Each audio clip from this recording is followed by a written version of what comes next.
За сайн байсан уу гэж. Өдөрөө хэн энэ гэж бодохгүйгээр өдөрөө жоохон ирээдүйд байна. За би тэгээд зориуд юм юу энэ презентацийн бэлдсэн утаа нүдэн хатгаж төгөө. За нүдэн нэмэх 30 градусын халуун нар шарж. За надад бол яг тайзны гэрэл шарж байгаа учраас яг тийм юм шиг харагдаж байна. Тэгээд чиний хөлд ороос маш халуун эс төнж. Чи уруулаад олоогод үзтээ. Чиний орол хатцсан байж. Чи 3 хоног усуугаад. Дахиад усуухгүйгээр хэр зэрэг хэдийн хугацаанд тэсэхвэ гэж төсөөлөд боддоо. За хэр зэрэг хугацаанд тэсэх юм шиг санагдаж байна. Чи 3 хоног юу ч уугаад. Чи нүдэндээ крантнаас гоожж исэн усыг уухгүй явдаа гэж төсөөлөд бодож байгаа, харамсаж байгаа. Гэтэл эргэн тойронд юу ч байхгүй, зөвхөн илс. Гинтхэн асар их шуугаан гарлаа. Юу болов гэд хартал, илстэй холилдсон асар их ус чамаа гэрээд аваад явлаа. Чиний амьдрал дуслаа. За, сая би юу хэлэх гэж оролцсон бэ гэхээр усны дутагдал, усны илүүдэл хоёрын аюулыг хэлэх гэж оролцсон. За нэг хүүхэд тэнд ус ууж байна. Баярлалаа. Сая маш хүчтэй төсөөлсөн юм шиг. Усгүй бол юу болох вэ? Гэтэл нөгөө талдаа ус нь их байвал юу болох вэ? Ус гэдэг юм байх ёстой хэмжээндээ л байхгүй бол их байх юм бол бид нар живж өгнө, бага байх юм бол цангаж өгнө. За, яагаад би энийг ярих болвоо гэхээр сая манай гэрлээ гэжсэн те гэрлээ маань айгүй гоё сэдвэр Мишель Обамагийн тухай ярьсан учраас би бас нэг дэлхийн бас тэргүүлэх улсын дид ерөнхийлөгчөөр 8 жил ажилласан Сенатын ерөнхийлөгчөөр 8 жил ажилласан дэлхийн тэргүүлэгч улс төрчдийн нэг байсан Альберт Гор гэдэг хүний амьдралд нь тохиолдсон нэг зүйлийн тухай. Та бүхэн улс төр гэхээр тийм хууль баталсан, тийм юм шийдсэн гэж бодож магадгүй. Гэтэл Гор 6 настай хүүгээ гараас нь хөтлөөд явж ийсэн. Гинтхэн замын нөгөө талд 6 настай хүүгийнх нь найз нь байсан учраас хөөй найзаа гэд хүүхэд нь гараас нь алдуураад зам даваад гүс. Тэр хооронд асар хурдтай ирж исэн машин тэр 6 настай хүүхдийг аавынх нь нүдэн дээр нь мөргөсөн. Яг энэ мөчөөс нөгөө дэлхийн хамгийн шилдэг улсын дид ерөнхийлөгч зөөр 8 жил ажилласан ерөнхийлөгчийн сонгуульд орж баг бүшээс саналын хувьд илүү санал авсан боловч электруудын тоо 1-2-ноор ялагдсан тэр дэлхийн шилдэг улс төрч ялалт амжилт эсвэл зориг гэдэг юм тэр хол юм уу эсвэл тэр улс төрчдийн ширээн дээр эсвэл банкны ширээн дээр эсвэл цаасан дээр байдаг юм байна. Харин үр хүүхдүүд дээр маань байдсан байна гэдгийг ойлгосон. Тэрний дараа 6 настай хүүхдээ эмнэлгийн орон дээр сахин сууж явах үедээ бодсон бодлоо дараа нь хийж уур амьсгалын өөрчлөлтийн эсрэг тэмцэгч болон хувирч Нобелийн шагналыг авсан. Улс төрчийн хувьд хүрээгүй амжилтаа усны төлөө уур амьсгалын өөрчлөлтийн төлөө ярьснараа тэр хүн хүрсэн. Тэгвэл энийг бүгдээрээ дор одоо буулгах гээд үз. Та нарын дунд Альберт Гор шиг Монгол улсын ерөнхийлөгч, ерөнхий сайд дэлхийн шилдэг дэлхийн гэж хэлж байгаа шүү. Түрүү манай хин ярьчив да бас бид нар дэлхийн хэмжээнд сэтгэе гэж хэлсэн. Монголын төдийгүй дэлхийн шилдэгүүд налаахын энэ хонхроос гарна гэдэгт би итгэлтэй байдаг хүн. Та нар тэр шилдэгүүд болох гээд явж гин. Гэтэл тэр шилдэг болох замд чинь нэг юм саад болохоор. Тэр юу гэж? Туулгол тасалдах. Туулгол бохирдох. Юм зохион байгуулсан юм шиг. Би хүүхэд байхдаа туулголын усанд сэлж уснаас нь уудаг байсан. Одоо та нар туулголын уснаас уух юм бол амнасаа алддаггүй маа гэхэд хамгийн бага нь 8 хоног, 9 хоног хэвтэх хэмжээнд байж. Энэ янзаараа явах юм бол бид нар туулголгүй болох нэ.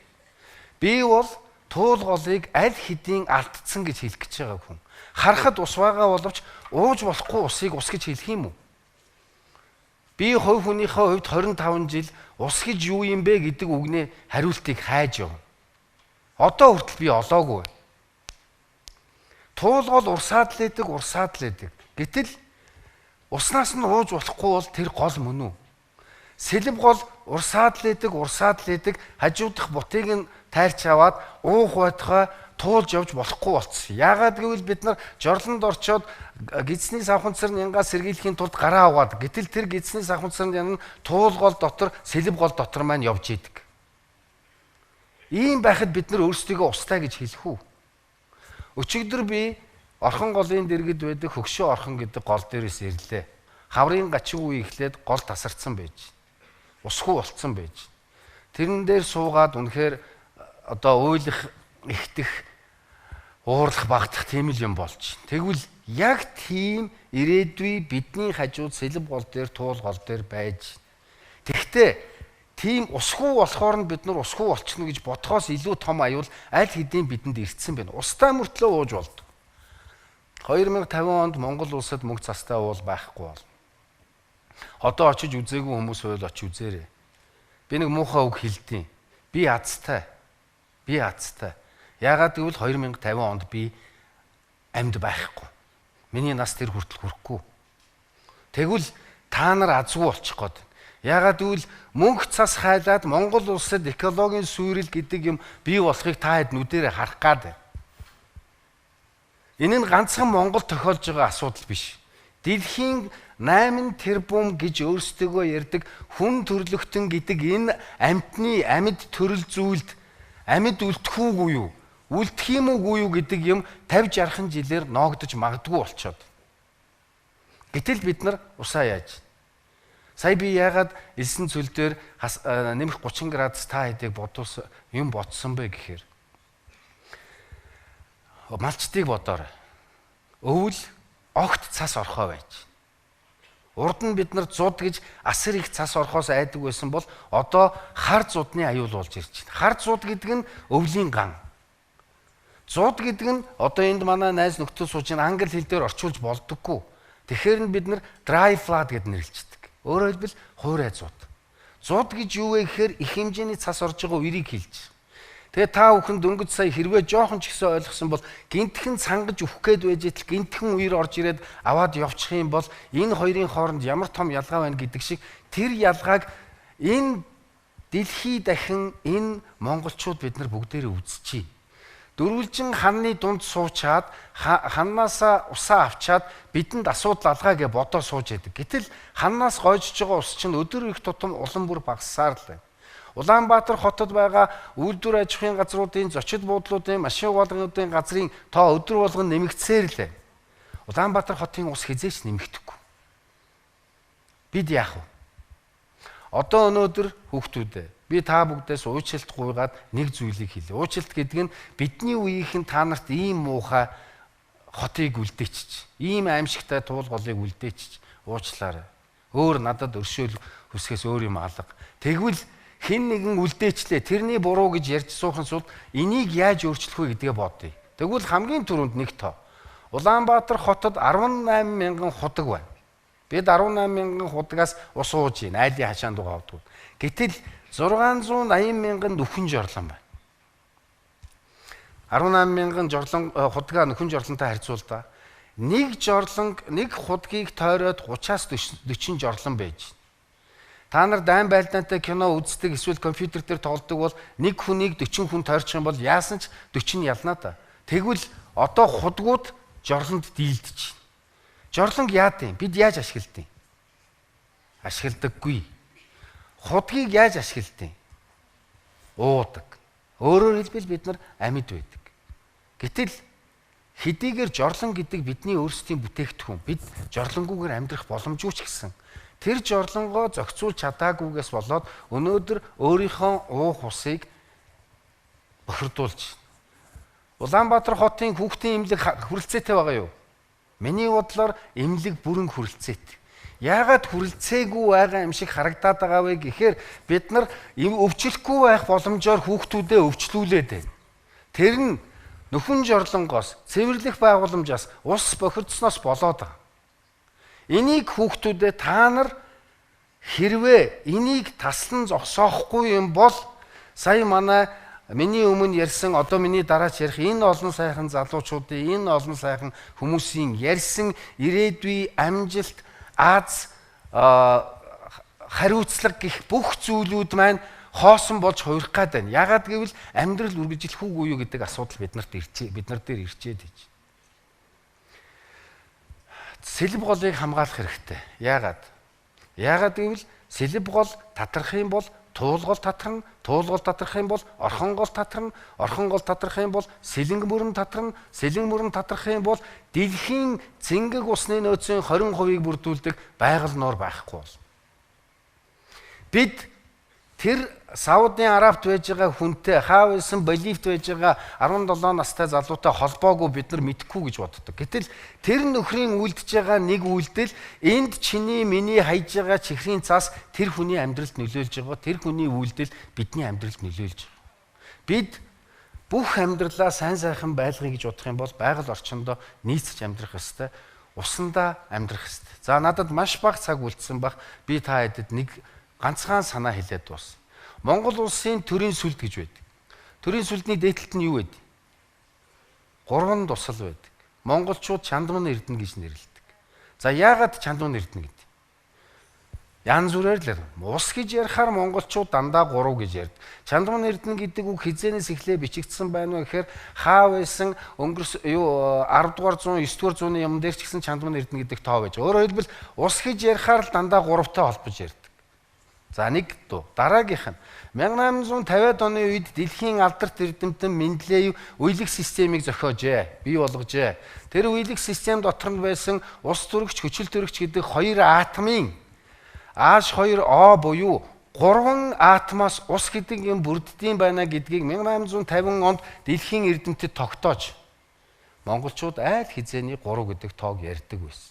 Дараа нь H2O буюу хус төрөгчийн 2 атом, хүчил төрөгчийн 1 атом нь гурвалжин хэлбэртэйгээр байдсан байна. Энэ хоорондоо ийм өнцөгтэйгээр байдсан байна гэдэг гурвалжныг нь 1850-ад оны үед дэлхийн эрдэмтэд зурсан. Гэтэл Монголын бурханч лам нарын нөгөө бурхны тэг бүтээдэг буюу Луван жалбуу гэж нэрлэдэг би зөв ойлгосон бол 1500-ад оноос эхэлж зурж эхэлсэн усны бурхан гэж яригддаг бурхан байдаг. Тэрний орой дээр байдаг усны 3 туслыг хийсэн зураг нь саяын H2O-гийн зурагтай яг тэнцүү байж. Юу хэлэх гэж оролдсон бэ гэхээр бид дэлхий дээр цорын ганц үлдсэн нүүдэлчин гэдэг нэртэй соёл иргэншлийг авч үлдсэн 21-р зуунд харамсалтай нь ганцаархнаа авч үлдсэн ард түмэн.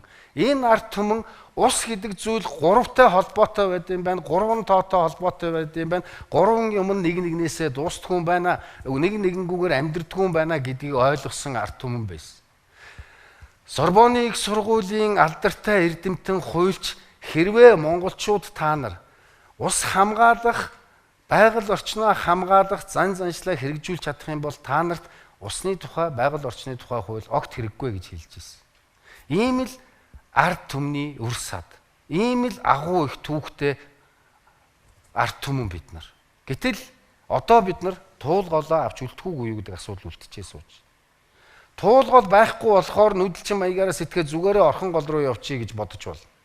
Зүгээрээ бид нар хэрлэн гол руу явчих. Бүх голууд хоорондоо холбоотой. Яг л хүний сүнс гэсэн. Судас гэсэн үг.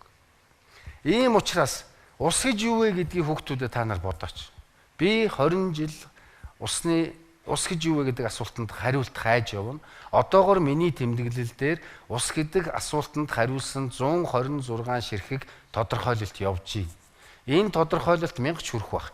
Бидний хамгийн их ангийн гэж боддог ус хамгийн агуу бүтээл байж байх болохоор байна. Яагаад гэвэл бид нар хүнийг хүртэл бүтээж чадна. Сансрыг бүтээж чадна, зэвсэг бүтээж чадна, алс хол байж байгаа бие бинийгээ буудаад устгаад алж чадна. Гэтэл зөвхөн цорын ганц энэ H2O гэдэг бүтцтэй усыг шинээр бий болгож чадахгүй. Гэтэл алхам тутамдаа гараа угаахаас ахуулаад усанд орохоос ахуулаад машина угаахаа хүртэл алхам тутамдаа H2O-гийн бүтцийг өөрчлөөд бохирдуулаад байна. Эргүүлээд цэвэр H2O ууж болдог H2O гаргаж чадахгүй. Дэлхий дээр байж байгаа нийт усны дөнгөж 3% цэвэр ус. Тэр цэвэр усны Дөнгөж тал хувь нь дэлхий дээр хуурай газар дээр байж байгаа ус. Нөгөө тал хувь нь мөс хэлбэртэй байж байгаа. Ингээд үлдсэн ус нь дэлхий дээр нууруудгээ тархацсан байж итэл 20% нь байгаль нуурт байж байна. Байгаль нуур руу орж байгаа усны 50%-ийг сэлэн мөрөө өгч байна. Сэлэн мөр рүү орж байгаа усны 30%-ийг орхон гол өгч байна. Орхон гол руу орж байгаа усны 40%-ийг туул гол өгч байна. Туул гол руу орж байгаа усны 20 орчим хувийг сэлб өгч байна. Улаастай 10%-ийг нь өгч байна. Энэ одоо Налах хотын хавцаа туул голын усны 40 орчим хувь нь явж байна.